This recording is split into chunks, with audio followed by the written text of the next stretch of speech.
I'm the Drama Light Prison Wife. I'm the legally blind artist that is rapping and painting for justice, hoping,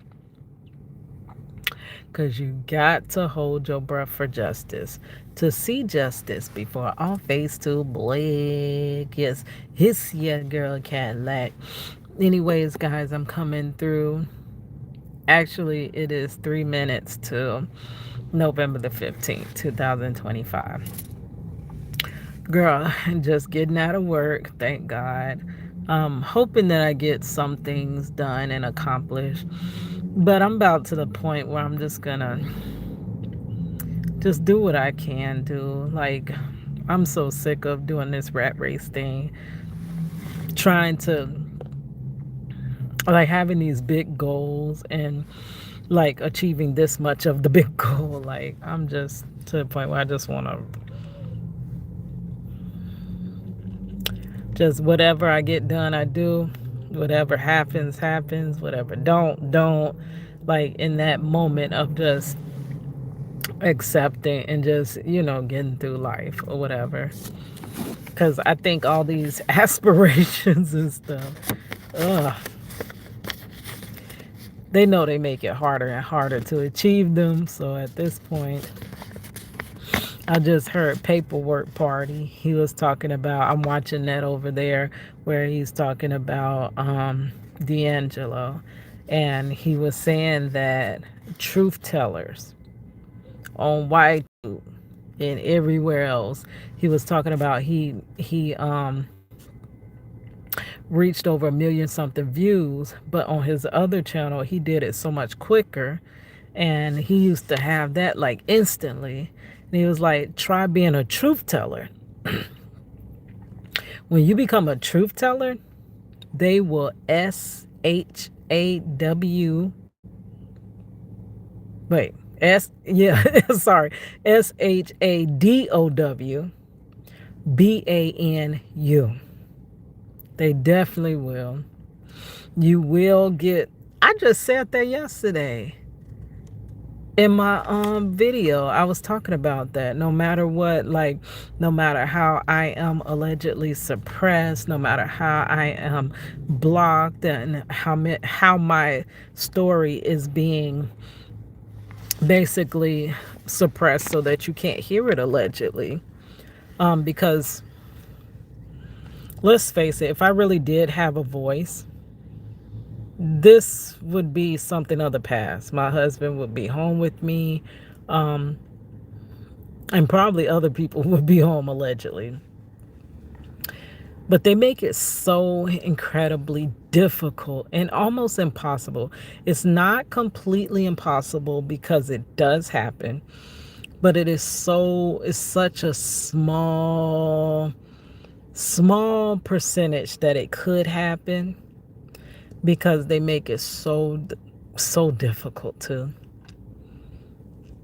like, if many people's stories could just be heard, if we could just be heard, but we're actively being allegedly suppressed so that we're never heard. But he was like, yeah, when you're a truth teller, if you on here faking, if you on here lying, if you on here doing this, doing that, you will get to your goals quick, fast, and in a hurry. But try being a truth teller on these platforms, allegedly. It's crazy. I wish this wasn't the world, but this is the world. But I always got to remember we're in a vice versa world. Good is bad, and bad is good, allegedly.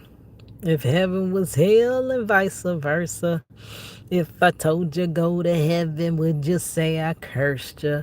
Hiss your girl Cadillac. But anyways, I'm going to just do my videos.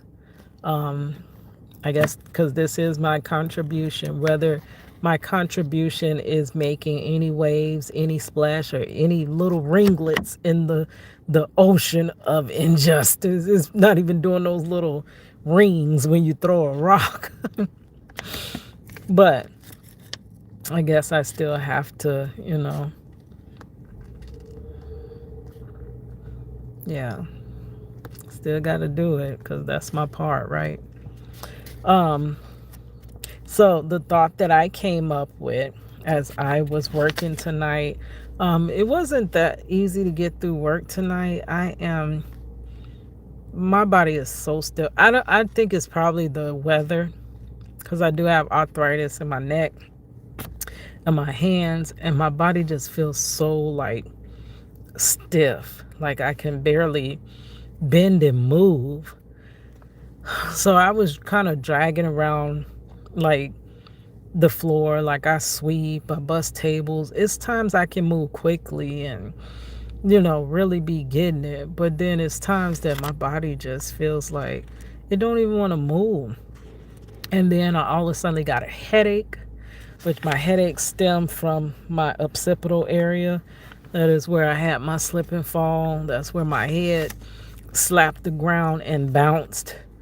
And now this is where I have permanent injuries and deal with, the effects of it, I guess, for the rest of my life, girl. But I don't have my Excedrin.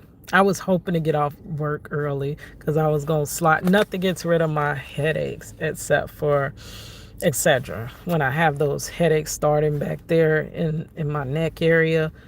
So the store closes at 11. So we were finishing up so early. See, this is how, I'm sorry, I'm detouring. But the enemy will always, when you make a plan to do anything, he'll always almost come around the block. He'll spin the block and cut you off in your tracks. I was like, wow, we're getting done early. I'm going to stop by the store and I'm going to pick me up some Excedrin because I ran out. And that means I'm going to have this headache until tomorrow when the store opens, when I can get me some Excedrin. So I tried to take the little Tylenol stuff and it does not, nothing gets rid of my headache but the Excedrin. So I'm like, oh, I might get out early so that I can quickly get out of here.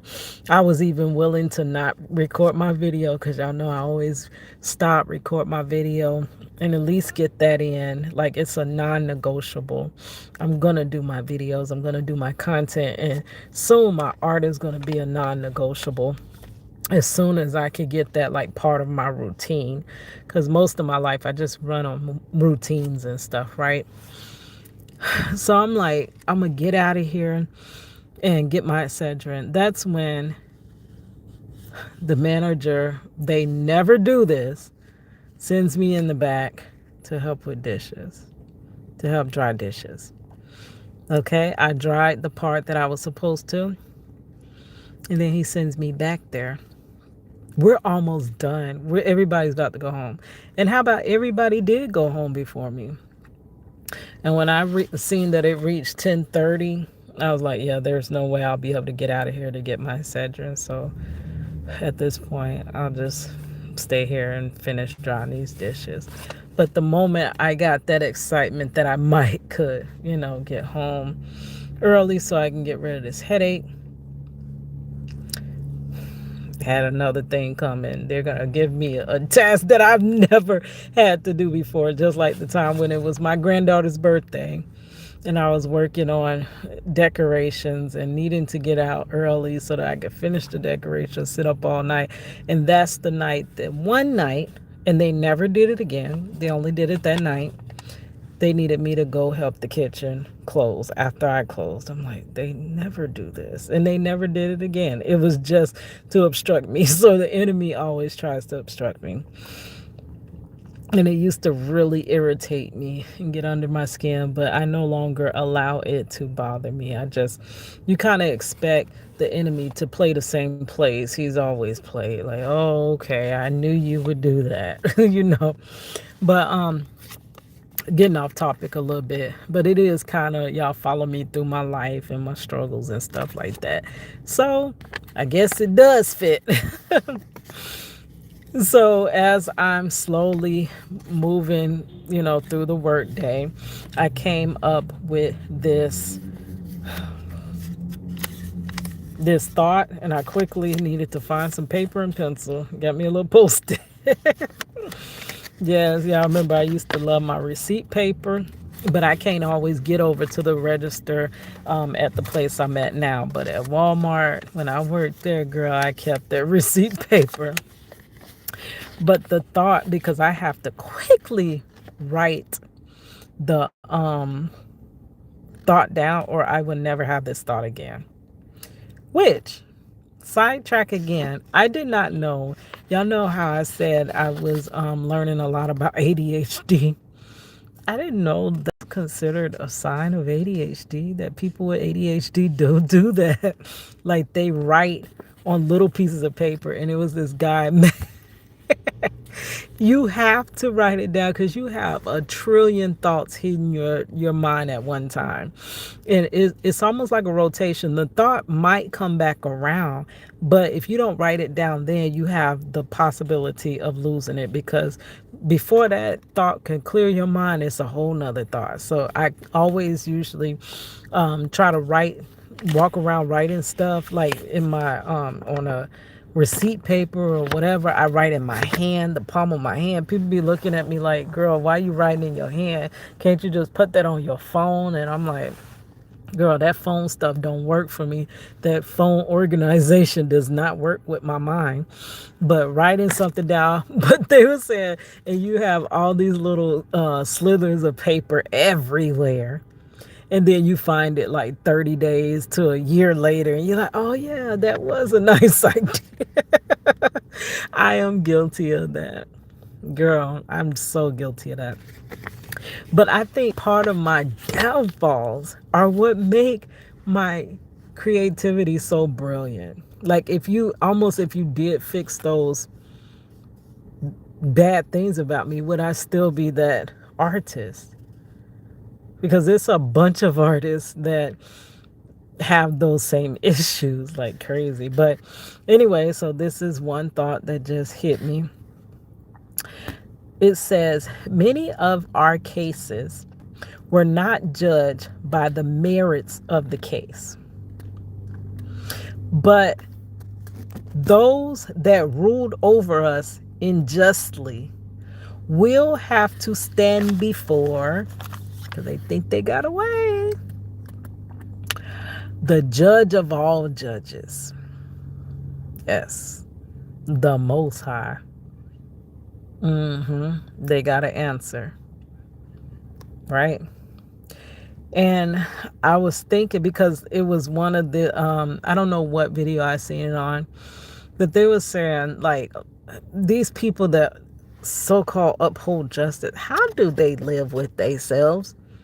Knowing that you allegedly tearing families apart, you're deleting people wrongfully, you're incarcerating people wrongfully. You know that you are doing, and you're building careers off of this. How do you live with yourself? And I was watching one video today. I don't think you can link TikTok videos over here, but one guy was saying that he was an officer for 24 years. And it's not that there are no good officers, because there are. And I've heard this in the correctional officers as well. They come in with good intentions. They do be good officers, but it's the culture. In the culture, like how they allegedly are there to protect and serve the public, it's really inverted to where they're really there to protect and serve the system.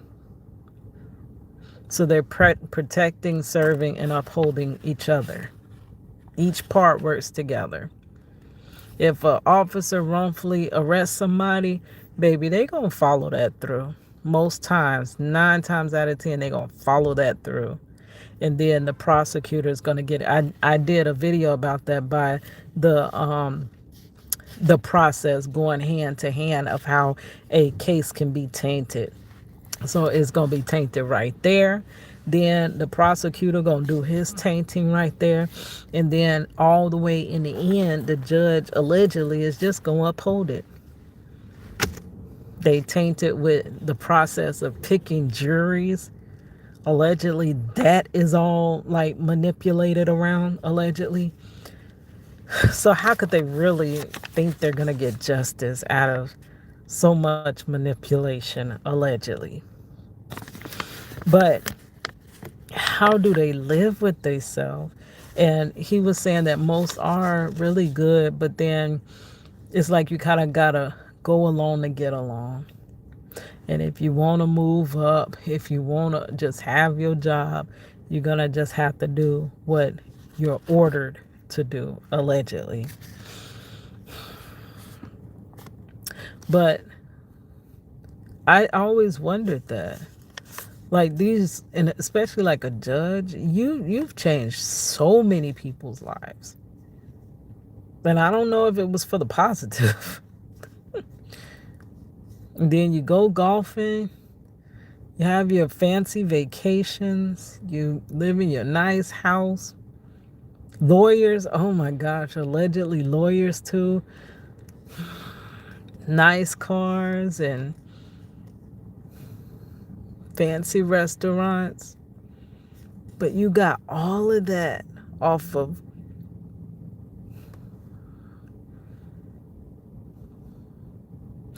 not even, and even like defense lawyers, they're supposed to be there to defend people, but it's mostly like they're just there for money. Like I always wonder because they claim they do this pro bono work, which I really think allegedly my thoughts that they do it just for tax purposes, just to write off charity or whatever, allegedly. But there's no lawyers with hearts that can look at a case and see that this person is innocent, that could actually say, well, let me help them. I mean, I could never be that hard for money. That hard for money. Baby, I'd rather work in this humble job right here if I had to make it and sit lovely off of other people's heartache. Allegedly, I couldn't do it. And I have heard many lawyers say they couldn't do it either. And they ended up leaving once they really found out what it was about. But all of them will have to sit before the judge of all judges. Now, see, the judge here on this world might back you.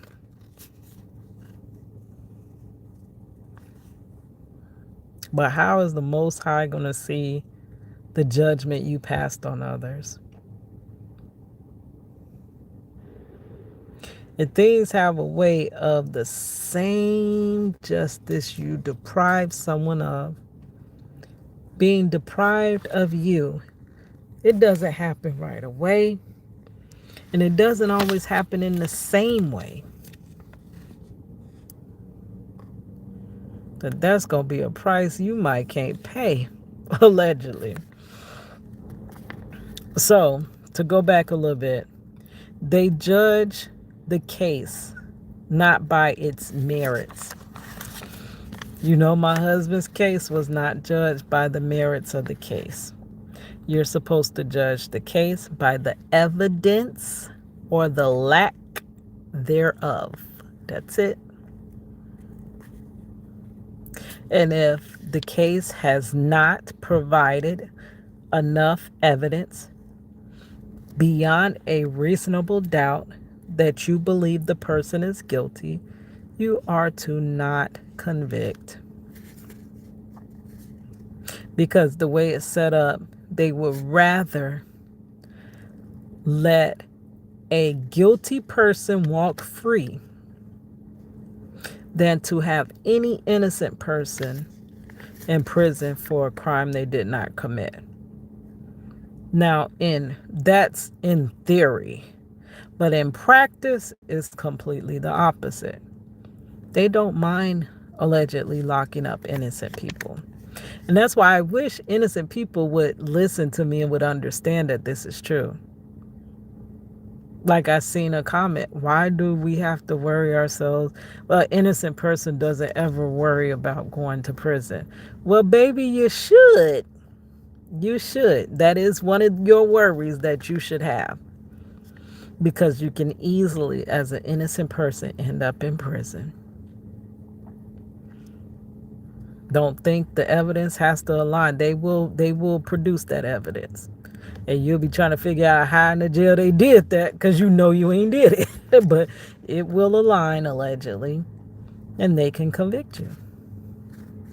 And your only out is to have enough money for one of these lawyers that allegedly is only there for money, right? And if you ain't got it, shoot, I had a song. If you accused in a crime, you better take the plea. You ain't got no money, you better take the plea. Ain't got a good lawyer, you better take the plea. Hey, take this from me. You take it to the trial. This in your creek. I messed up at the end. Here's your girl Cadillac. But that's not legal advice. That is save your advice. My husband, we are wishing that he had just took that plea. Just cut your losses. This is allegedly a system that you can't beat this. Because it's not based off of what you think it's based off of, allegedly. But instead of my husband's case being judged by the merits of the case, it was judged, one, off of him being a BLK man. That was the biggest factor in how they were going to handle this case. Number two, it was judged off of him being a poor person. Second biggest factor. Those are the two demographics that are going to have the hardest time through this system, allegedly, even if innocent. Innocence does not matter against whether you're BLK or you're poor, allegedly. And the third thing is because of who they allege the crime was against. Because the demographic of the alleged fabricated victims in my husband's case, because they are YT males, my husband stood no chance. They are allegedly going to automatically believe the account, even though the accounts do not line up, don't add up, holes in them, getting caught in lies. It doesn't matter. Their lie-filled testimonies. And then the fact that they didn't want to even give a sworn affidavit. They amended their sworn affidavit once the officer told them to do so that it can more align with my husband. They didn't want to come in and give their accounts of what happened. They ignored subpoenas and they ran off to two different cities in a different state. From Florida, they ran off to Vermont. And they waited because they wanted trial to pass. And trial did pass. They wanted no parts of this. But they were forced to come back by Marcello's own defense lawyer going out of town, subpoenaing them in purpose, dragging them back to Orlando to testify, and then getting caught in lie after lie, and their testimony's not even aligning. 3 officers' testimonies not even aligning. Theirs don't align with the testimonies of the officers. The reason even that lie-filled testimony stood is because of the demographic that the 2 alleged victims are. Marcello stood a better chance if those 2 alleged victims were BLK themselves. They probably wouldn't even care They probably would have dismissed it. He would have had a better shot at justice had the two alleged victims been BLK and Marcello BLK. Marcello stood a better chance if he was not poor. Let's say it is. The alleged victims are still YT. You can offset that by having plenty of money behind you. You might can beat them charges. You got plenty of money. I mean, plenty of money, because this going to cost you. This is going to be one of the biggest financial debts you're ever going to pay, because they know it's your life in the balance. And a person allegedly whose life is in the balance, they're going to pay any amount. It's almost like RANSOM. That's what it really feels like. But if you come up with it, you might win that case just for having that amount of money. That's how rich BLK people, that's how your celebrities, that's how they get off. Yes, they may still have the same skin, they may be the same demographic, but they got that green back in them. That can change the outcome of the case. Or if Marcello himself were not BLK. Because in this case, the officer off rip let 3 YT males in that vehicle that Marcello was in go. And only Marcello, the only BLK man, was arrested and put away for almost a half century. So if Marcello was YT as well, possibly he would have gotten let go. And even if he was YT, I can almost guarantee you he wouldn't have gotten up 40 years. And the judge wouldn't have been saying that was me being lenient 40 years. So it irritates you, it bothers you, because we don't want to be treated differently. All we have ever wanted was to be, we don't want to be treated better. We just wanted to be treated human, equal, just, the same as you, no different, no better, no worse. That's what our fight has always been about.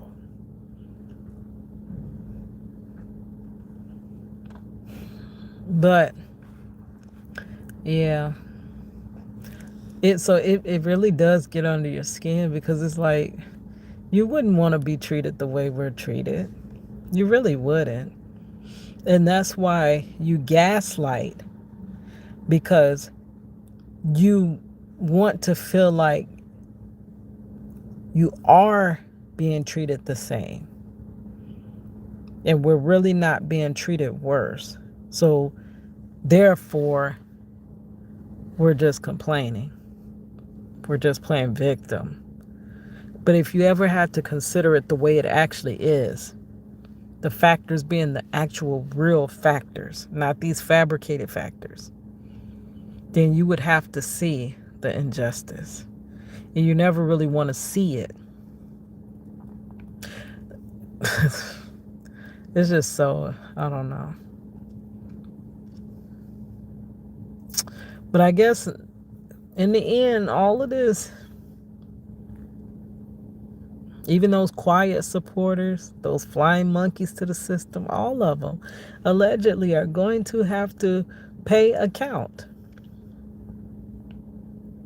to the judge of all judges. Why did you sit back while innocent people were being deleted? And you said nothing, you just went with it. Why did you sit back when innocent people were being incarcerated and were being treated inhumanely, allegedly? Why did you just sit there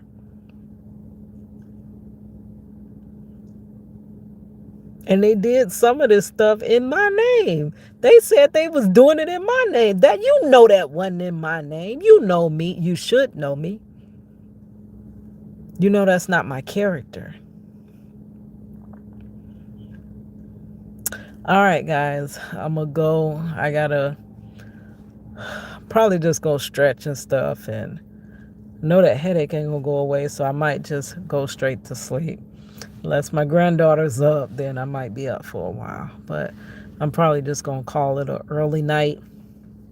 And I just pray that I don't wake up with this headache in the morning. All right, guys. It's your girl Cadillac.